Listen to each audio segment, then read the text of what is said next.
जय माता दी। आप सभी को नवरात्रि के दूसरे दिन की हार्दिक शुभकामनाएं। माँ भगवती की कृपा सदा सर्वदा आप सभी पर बनी रहे। आज सुनिए श्री दुर्गा सप्तशती पाठ का दूसरा और तीसरा अध्याय।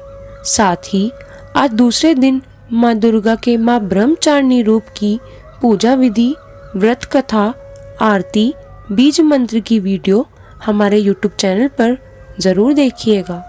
अब पहले सुनिए श्री दुर्गा सप्तशती पाठ का दूसरा अध्याय, जिसमें देवी का प्रादुर्भाव और महिषासुर की सेना के वध का वर्णन किया गया है। महर्षि मेधा बोले, प्राचीन काल में देवताओं और असुरों में पूरे 100 वर्षों तक घोर युद्ध हुआ था और देवराज इंद्र देवताओं के नायक थे। इस युद्ध में देवताओं की सेना परास्त हो गई थी और इस प्रकार संपूर्ण देवताओं को जीत महिषासुर इंद्र बन बैठा था। युद्ध के पश्चात हारे हुए देवता प्रजापति श्री ब्रह्मा को साथ लेकर उस स्थान पर पहुंचे जहां पर भगवान शंकर विराजमान थे। देवताओं ने अपनी हार का सारा वृतांत भगवान श्री विष्णु और शंकर जी से कह सुनाया। वे कहने लगे, हे प्रभु, महिषासुर सूर्य, चंद्रमा, इंद्र, अग्नि, वायु, यम, वरुण तथा अन्य देवताओं के सब अधिकार छीनकर सबका अधिष्ठाता स्वयं बन बैठा है। उसने समस्त देवताओं को स्वर्ग से निकाल दिया है। वह मनुष्य की तरह पृथ्वी पर विचर रहे हैं। दैत्यों की सारी करतूत हमने आपको सुना दी है और आपकी शरण में इसलिए आए हैं कि आप उनके वध का कोई उपाय सोचें। देवताओं की बातें सुनकर भगवान श्री विष्णु और शंकर जी को दैत्य पर बड़ा गुस्सा आया। उनकी भौहें तन गई और आंखें लाल हो गई। गुस्से में भरे हुए भगवान विष्णु के मुख से बड़ा भारी तेज निकला और उसी प्रकार का तेज भगवान शंकर, ब्रह्मा और इंद्र आदि दूसरे देवताओं के मुख से प्रकट हुआ।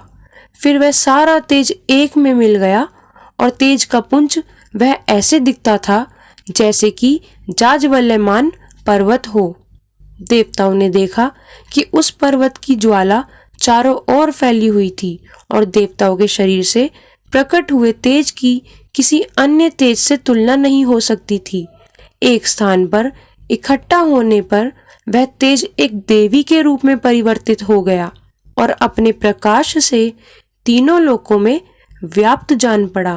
वह भगवान शंकर का तेज था, उससे देवी का मुख प्रकट हुआ। यमराज के तेज से उसके सिर के बाल बने। भगवान श्री विष्णु के तेज से उसकी भुजाएं बनी। चंद्रमा के तेज से दोनों स्तन और इंद्र की तेज से जंघा तथा पिंडली बनी और पृथ्वी के तेज से नितंब भाग बना। ब्रह्मा के तेज से दोनों चरण और सूर्य के तेज से उनकी अंगुलियां पैदा हुई। वसुओं के तेज से हाथों की अंगुलियां एवं कुबेर के तेज से नासिका बनी। प्रजापति के तेज से उसके दांत और अग्नि के तेज से उसके नेत्र बने। संध्या के तेज से उसकी भौहें और वायु के तेज से उसके कान प्रकट हुए। इस प्रकार उस देवी का प्रादुर्भाव हुआ था। महिषासुर से पराजित देवता उस देवी को देखकर अत्यंत प्रसन्न हुए। भगवान शंकर ने अपने त्रिशूल में से एक त्रिशूल निकालकर उस देवी को दिया और भगवान विष्णु ने अपने चक्र में से एक चक्र निकालकर उसे देवी को दिया। वरुण ने अपने चक्र में से एक चक्र निकालकर उस देवी को दिया। वरुण ने देवी को शंख भेंट किया। अग्नि ने इसे शक्ति दी। वायु ने उसे धनुष और बाण दिए। सहस्त्र नेत्रों वाले श्री देवराज इंद्र ने अपने व्रज से उत्पन्न करके व्रज दिया और ऐरावत हाथी का एक घंटा उतारकर देवी को भेंट किया। यमराज ने उसे काल दंड में से एक दंड दिया। वरुण ने उसे पाश दिया। प्रजापति ने उस देवी को स्फटिक की माला दी और ब्रह्मा जी ने उसे कमंडलू दिया। सूर्य ने देवी के समस्त रोमों में अपनी किरणों का तेज भर दिया। काल ने उसे चमकती हुई ढाल और तलवार दी और उज्जवल हार और दिव्य वस्त्र उसे भेंट किए और इनके साथ ही उसने दिव्य चूड़ामणि दी। 2 कुंडल, कंकड़, उज्जवल अर्धचंद्र, बाहों के लिए बाजूबंद, चरणों के लिए नुपुर, गले के लिए सुंदर हसली और अंगुलियों के लिए रत्नों की बनी हुई अंगूठियां उसे दी। विश्वकर्मा ने उनको फरसा दिया और उसके साथ ही कई प्रकार के अस्त्र और अभेद कवच दिए, और इसके अतिरिक्त उसने कभी न कुम्हलने वाले सुंदर कमलों की मालाएं भेंट की। समुद्र ने सुंदर कमल का फूल भेंट किया, हिमालय ने सवारी के लिए सिंह और तरह तरह के रत्न देवी को भेंट किए। यशराज कुबेर ने मधु से भरा हुआ पात्र और शेषनाग ने उन्हें बहुमूल्य मणियों से विभूषित नागहार भेंट किया। इसी तरह दूसरे देवताओं ने भी उसे आभूषण और अस्त्र देकर उसका सम्मान किया। इसके पश्चात देवी ने उच्च स्वर से गर्जना की। उसके इस भयंकर नाद से आकाश गूंज उठा। देवी का वह उच्च स्वर से किया हुआ सिंहनाद समा न सका। आकाश उनके सामने छोटा प्रतीत होने लगा। उससे बड़े जोर की प्रतिध्वनि हुई, जिससे समस्त विश्व में हलचल मच गई और समुद्र कांप उठे। पृथ्वी डोलने लगी और सबके सब पर्वत हिलने लगे। देवताओं ने उस समय प्रसन्न हो सिंहवाहिनी जगतमयी देवी से कहा, देवी तुम्हारी जय हो। इसके साथ महर्षियों ने भक्ति भाव से विनम्र होकर उनकी स्तुति की। संपूर्ण त्रिलोकी की शोक मग्न देखकर दैत्यगण अपनी सेनाओं को साथ लेकर और हथियार आदि सजाकर उठ खड़े हुए। महिषासुर के क्रोध की कोई सीमा नहीं थी। उसने क्रोध में भरकर कहा, यहाँ सब क्या उत्पात है। फिर वह अपनी सेना के साथ उस ओर दौड़ा जिस ओर से भयंकर नाद का शब्द सुनाई दिया था, और आगे पहुंचकर उसने देवी को देखा, जो कि अपनी प्रभा से तीनों लोकों को प्रकाशित कर रही थी। उसके चरणों के भार से पृथ्वी दबी जा रही थी।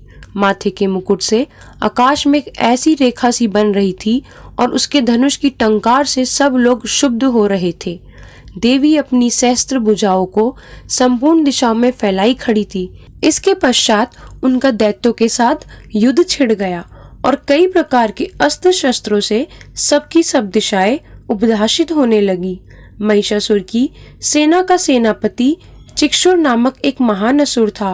वह आगे बढ़कर देवी के साथ युद्ध करने लगा और दूसरे दैत्यों की चतुर्गिणी सेना साथ लेकर चामर भी लड़ने लगा, और 60,000 महारथियों को साथ लेकर उदर्ग नामक महादैत्य आकर युद्ध करने लगा, और महाहनु नामक असुर 1 करोड़ रथियों को लेकर, असीलोमा नामक असुर 5 करोड़ सैनिकों को साथ लेकर युद्ध करने लगा। वाशकल नामक असुर 60 लाख असुरों के साथ युद्ध में आ डटा। विडाल नामक असुर 1 करोड़ रथियों सहित लड़ने को तैयार था।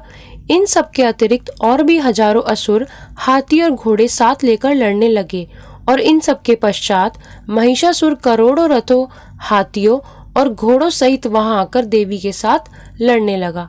सभी असुर तोमर, भिंदीपाल, शक्ति, मूसल, खड़कों, फरसों, पट्टियों के साथ रणभूमि में देवी के साथ युद्ध करने लगे। कई शक्तियां फेंकने लगे और कोई अन्य शस्त्र आदि।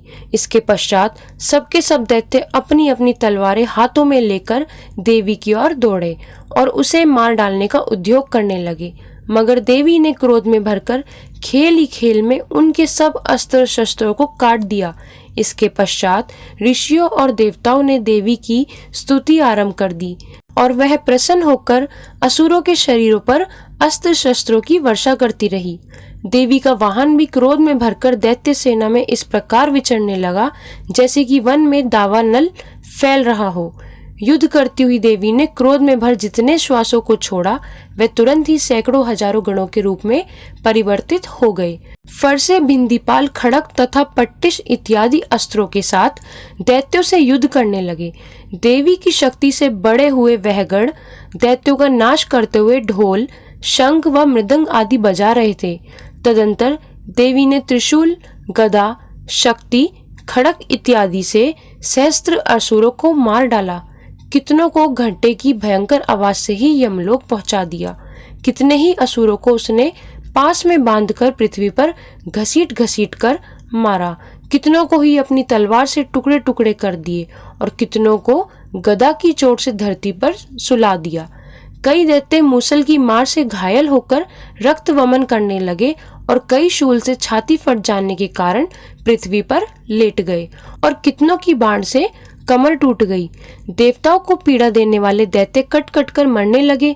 कितनों की बाहें अलग हो गई, कितनों की ग्रीवाएं कट गई, कितनों के सिर कटकर भूमि पर लुढ़क गए, कितनों के शरीर बीच में से कट गए और कितनों की जंघाएं कट गई। वह पृथ्वी पर गिर पड़े। कितने ही सिरों व पैरों के कटने पर भी भूमि पर से उठ खड़े हुए और शस्त्र हाथ में लेकर देवी से लड़ने लगे। और कई दैत्यगण भूमि में बाजों की ध्वनि के साथ नाच रहे थे। कई असुर जिनके सिर कट चुके थे बिना सर के धड़ से ही हाथ में शस्त्र लिए लड़ रहे थे। दैत्य रह रहकर ठहरो ठहरो कहते हुए देवी को युद्ध के लिए ललकार रहे थे। जहाँ पर यह घोर संग्राम हुआ था वहाँ की भूमि रथ, हाथी, घोड़े और असुरों की लाशों से भर गई थी और असुर सेना के बीच में रक्तपान होने के कारण रुधिर की नदियां बह रही थी। और इस तरह देवी ने असुरों की विशाल सेना को क्षण भर में इस तरह नष्ट कर डाला जैसे तृण काष्ठ के बड़े समूह को अग्नि को नष्ट कर डालती है। और देवी का सिंह भी गर्दन के बालों को हिलाता हुआ और बड़ा शब्द करता हुआ असुरों के शरीर से मानो उनके प्राणों को ढूंढ रहा था। वहां देवी के गणों ने जब दैत्यों के साथ युद्ध किया तो देवताओं ने प्रसन्न होकर आकाश से उन पर पुष्प की वर्षा की। दूसरा अध्याय समाप्त। अब सुने तीसरा अध्याय। महर्षि मेद ने कहा, महिषासुर की सेना नष्ट होती देखकर उस सेना का सेनापति चिक्षुर क्रोध में भर देवी के साथ युद्ध करने के लिए आगे बढ़ा। वह देवी पर इस प्रकार बाणों की वर्षा करने लगा मानो सुमेरु पर्वत पानी की धार बरसा रहा हो। इस प्रकार देवी ने अपने बाणों से उसके बाणों को काट डाला तथा उसके घोड़ों व सारथी को मार दिया। साथ ही उसके धनुष और उसकी अत्यंत ऊंची ध्वजा को भी काटकर नीचे गिरा दिया। उसका धनुष कट जाने के पश्चात उसके शरीर के अंगों को भी अपने बाणों से बींध दिया। धनुष, घोड़ों और सारथी के नष्ट हो जाने पर वह असुर ढाल और तलवार लेकर देवी की तरफ आया। उसने अपनी तीक्ष्ण धार वाली तलवार से देवी के सिंह के मस्तर पर प्रहार किया और बड़े वेग से देवी की बाई भुजा पर वार किया। किंतु देवी की बाई भुजा को छूते ही उस दैत्य की तलवार टूटकर दो टुकड़े हो गई। इससे दैत्य ने क्रोध में भरकर शूल हाथ में ले लिया और उसे भद्रकाली देवी की ओर फेंका। देवी की ओर आता हुआ वह शूल आकाश से गिरते हुए सूर्य के समान प्रज्वलित हो उठा। उस शूल को अपनी ओर आते हुए देखकर देवी ने भी शूल छोड़ा और महाअसुर के शूल के 100 टुकड़े कर दिए और साथ ही महाअसुर के प्राण भी हर लिए। चिक्षुर के मरने पर देवताओं को दुख देने वाला चामर नामक दैत्य हाथी पर सवार होकर देवी से लड़ने के लिए आया और उसने आने के साथ ही शक्ति से प्रहार किया, किंतु देवी ने अपनी हुंकार से ही उसे तोड़कर पृथ्वी पर डाल दिया। शक्ति को टूटा हुआ देखकर दैत्य ने क्रोध से लाल होकर शूल को चलाया, किंतु देवी ने उसको भी काट दिया। इतने में देवी का सिंह उछलकर हाथी के मस्तक पर सवार हो गया और दैत्य के साथ बहुत ही तीव्र युद्ध करने लगा। फिर वह दोनों लड़ते हुए हाथी पर से पृथ्वी पर आ गिरे और दोनों बड़े क्रोध से लड़ने लगे। फिर सिंह बड़े जोर से आकाश की ओर उछला और जब पृथ्वी की ओर आया तो अपने पंजे से चामर का सिर धड़ से अलग कर दिया। क्रोध से भरी हुई देवी ने शिला और वृक्ष आदि की चोटों से उदर को भी मार दिया। कराल को दांतों, मुक्कों और थप्पड़ों से चूर्ण कर डाला। क्रुद्ध हुई देवी ने गदा के प्रहार से उद्दत दैत्य को मार गिराया। भिंदीपाल से वाष्पकाल को, बाणों से ताम्र तथा अंधक को मौत के घाट उतार दिया। तीनों नेत्रों वाली परमेश्वरी ने त्रिशूल से उगारसय, उग्रवीर्य और महाहनु नामक राक्षसों को मार गिराया। उसने अपनी तलवार से विडाल नामक दैत्य का सिर काट डाला तथा अपने बाणों से दुर्धर और दुर्मुख राक्षसों को यमलोक को पहुंचा दिया। इस प्रकार जब महिषासुर ने देखा कि देवी ने मेरी सेना को नष्ट कर दिया है तो वह भैंसे का रूप धारण कर देवी के गणों को दुख देने लगा। उन गणों में कितनों को उसने मुख के प्रहार से, कितनों को खुरों से, कितनों को पूंछ से और कितनों को सींगों से, बहुतों को दौड़ने के वेग से, अनेकों को सिंहनाद से, कितनों को चक्कर देकर और कितनों को श्वास वायु के झोंके से पृथ्वी पर गिरा दिया। वह दैत्य इस प्रकार गणों की सेना को गिरा देवी के सिंह को मारने के लिए दौड़ा। इस पर देवी को बड़ा गुस्सा आया। उधर दैत्य भी क्रोध में भरकर धरती को खुरों से खोदने लगा तथा सींगों से पर्वतों को उखाड़ उखाड़ कर धरती पर फेंकने लगा और मुख से शब्द करने लगा। महिषासुर के वेग से चक्कर देने के कारण पृथ्वी क्षुब्ध होकर फटने लगी। उसकी पूंछ से टकराकर समुद्र चारों ओर फैलने लगा। हिलते हुए सींगों के आघात से मेघ खड़खड़ हो गए और श्वास से आकाश में उड़ते हुए पर्वत फटने लगे। इस तरह क्रोध में भरे हुए राक्षस को देख चंडिका का भी क्रोध आ गया और वह उसे मारने के लिए क्रोध में भर गई। देवी ने पांच फेंककर दैत्य को बांध लिया और उसने बंध जाने पर दैत्य का रूप त्याग दिया और सिंह का रूप बना लिया। और ज्यों ही देवी उसका सिर काटने के लिए तैयार हुई कि उसने पुरुष का रूप बना लिया, जो कि हाथ में तलवार लिए हुए था। देवी ने तुरंत ही अपने बाणों के साथ उस पुरुष की उसकी तलवार ढाल सहित बींध डाला। इसके पश्चात वह हाथी के रूप में दिखाई देने लगा और अपनी लंबी सूंड से देवी के सींग को खींचने लगा और गर्जने लगा। देवी ने अपनी तलवार से उसकी सूंड काट डाली। तब राक्षस ने एक बार भैंसे का रूप धारण कर लिया और पहले की तरह चर अचर जीवों सहित समस्त त्रिलोकी को व्याकुल करने लगा। इसके पश्चात क्रोध में भरी हुई देवी बारंबार उत्तम मधु का पान करने लगी और लाल लाल नेत्र करके हंसने लगी। उधर बलवीर्य तथा मद से क्रुद्ध हुआ दैत्य भी गरजने लगा। अपने सींगों से देवी पर पर्वतों को फेंकने लगा। देवी अपनी वाणों से उसके फेंके हुए पर्वत को चूर्ण करती हुई बोली, ओ मूढ़, जब तक मैं मधुपान कर रही हूँ तब तक तू गरज ले, और इसके पश्चात मेरे हाथों तेरी मृत्यु हो जाने पर देवता गरजेंगे। महर्षि मेधा ने कहा।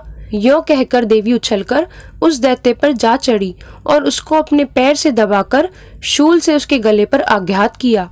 देवी के पैर से दबने पर भी दैत्य अपने दूसरे रूप से अपने मुख से बाहर होने लगा। अभी वह आधा ही बाहर निकला था कि देवी ने अपने प्रभाव से उसे रोक दिया। जब वह आधा निकला हुआ ही दैत्य युद्ध करने लगा तो देवी ने अपनी तलवार से उसका सिर काट दिया। इसके पश्चात सारी राक्षस सेना हाहाकार करती हुई वहां से भाग खड़ी हुई और सब देवता अत्यंत प्रसन्न हुए तथा ऋषियों महर्षियों सहित देवी की स्तुति करने लगे।